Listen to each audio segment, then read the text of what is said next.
गावनि जिउखौ दानो थाखाय दुखु खस्थ'जोंब्लाबो गोख्रोङैनो सोलोंथाइ लागासिनो सोमस्रि बर'आ। फरायनायखौ नागारोब्ला गावनि जिउआनो आसखान्दा बायदि साननानै लायो। आं माब्लाबाबो फरायनायखौ नागारा। सनितपुर जिल्लानि सिङाव थानाय हाग्राजुलि सनाजुलि गामिनि सोमस्रि बर' मुंनि सासे लाइमोना गोबाव समनिफ्राय हेन्डिकेप आथिं थोंसे आखाइ फारसे गैयाब्लाबो गावनि इयुन जिउनि थांखि लानानै माजबाद कलेजाव 3rd सेमिस्टाराव फरायगासिनो दं।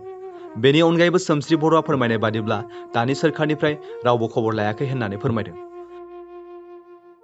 दुखुथिया सोमस्रि बर'आ सोरखारनिसिम मोनसे आर'ज खालामदों गावनि जिउखौ खुंलांनो थाखाय माबा मोनसे फिसा खामानि होयो जाहाथे इयुनाव गावनि जिउखौ मोजाङै खुंलांनो हायो। खुलुमबाय, आंनि मुङा सोमस्रि बर'। आं हग्राजुलिनि गामि 7 नं सनाजुलि। आं दायो माजबाद कलेजाव फरायगासिनो।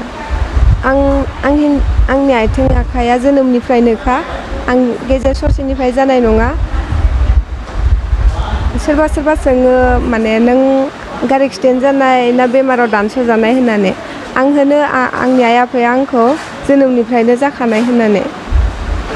आङो थाखोसिनिफ्रायनो दा फरायै आं 3rd सेमाव मोनफैबाय। आं सानो आं फरायनायखौ नागारा।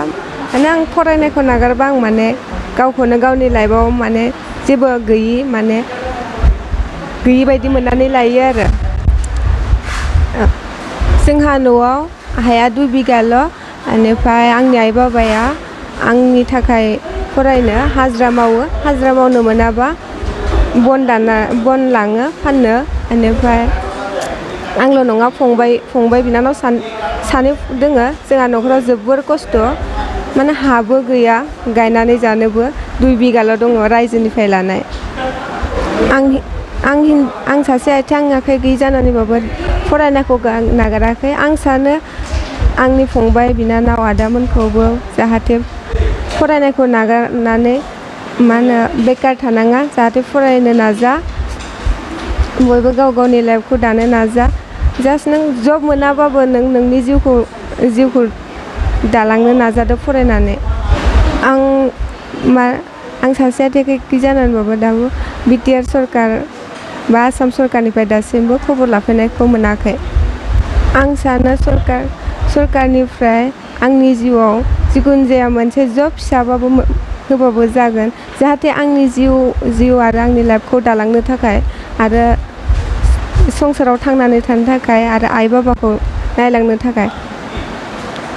आंनि मेगनावलाय दासिमबो नुवाखै, रावबो मुगैफेराखै। मुगैनायालाय अनोसो आरो आंनि मेगनाव। नाथाय उनाव मा सानो आं जेबो मिथिया। आं सानो आं गोबां खस्थ' फरायनानैब्लाबो आंनि फरायनायनि फिथाइखौ आं मोननो नाजादों। माने आइ बाबायाथ' आंखौ जोबोद बिखानि थैखौ दै खालामनानै फरायहोगासिनो, फरायनायखौबो नागारनो होआ। बेखायनो आं सानो आंनि जिउआव जा जब फैयो आं बेखौनो लागोन। आं आइ बाबाखौ सुख सान्तियाव दोननो नाजानो आं सानबाय थायो आरो।